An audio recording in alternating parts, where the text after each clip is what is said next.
Hi అండి, నమస్తే. Welcome to our channel. ఈరోజు వీడియోలో బియ్యం పిండితో మురుకుల రెసిపీని ఎలా ప్రిపేర్ చేసుకోవాలో చెప్తానండి. మన దగ్గర ఓన్లీ బియ్యం పిండి ఉంటుంది. ఆ టైంలో వేపుడు శనగపప్పు కానీ అలాంటివి అవైలబుల్గా లేనప్పుడు ఓన్లీ బియ్యం పిండితో ఈ విధంగా మురుకులు అనేవి చేసుకోవచ్చండి. చాలా క్రిస్పీగా అండ్ టేస్టీగా ఉంటాయండి. తప్పకుండా ట్రై చేయండి.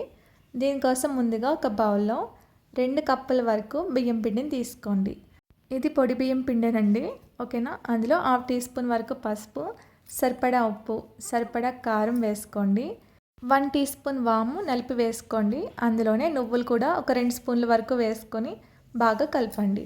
ఈ విధంగా కలిపిన తర్వాత అందులో వేడి వేడి ఆయిల్ ఒక 3 స్పూన్స్ వరకు వేసుకోండి, లేదంటే నెయ్యి అయినా వేసుకోవచ్చండి. ఈ విధంగా వేసుకున్నాక ఒకసారి బాగా కలపండి. మనకి ఉండ చేయగానే ఇలా ఫామ్ అవ్వాలన్నమాట. ఇలా వస్తే మనకి ఆయిల్ అనేది కరెక్ట్గా సరిపోయిందండి. మీకు కనుక అలా రాకపోతే ఇంకో 2 స్పూన్స్ వరకు ఆయిల్ వేసుకోండి. నెక్స్ట్ గోరువెచ్చని నీళ్ళు కొంచెంగా వేసుకుంటూ పిండిని బాగా కలపండి.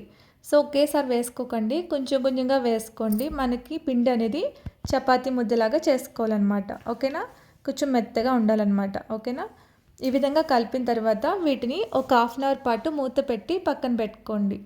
1/2 అవర్ తర్వాత జంతికల మేకర్ తీసుకుని స్టార్ షేప్తో కదండి మనం వేసేది, దాన్ని సెట్ చేసుకుని ఆ పైన లైట్గా ఆయిల్ అప్లై చేసి పిండిని కొంచెంగా తీసుకుని ఫుల్గా పెట్టుకుని ఆ తర్వాత లిడ్ని క్లోజ్ చేయండి, ఓకేనా.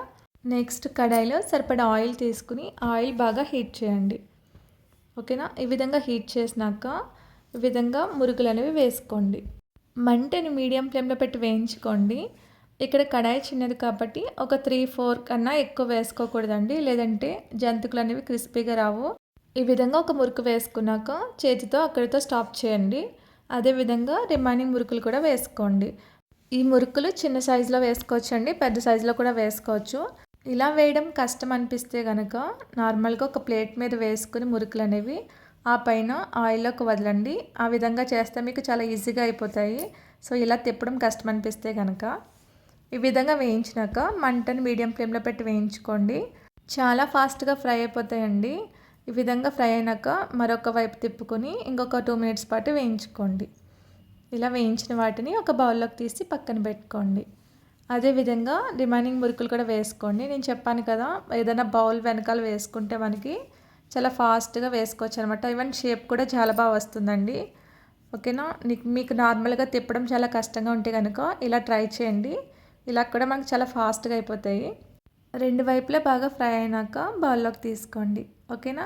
ఇదే విధంగా రిమైనింగ్ వాటిని కూడా వేయించుకోండి. ఫైనల్గా ఎంతో క్రిస్పీ అయిన బియ్యం పిండి మురుకులు రెడీ అండి. Thank you.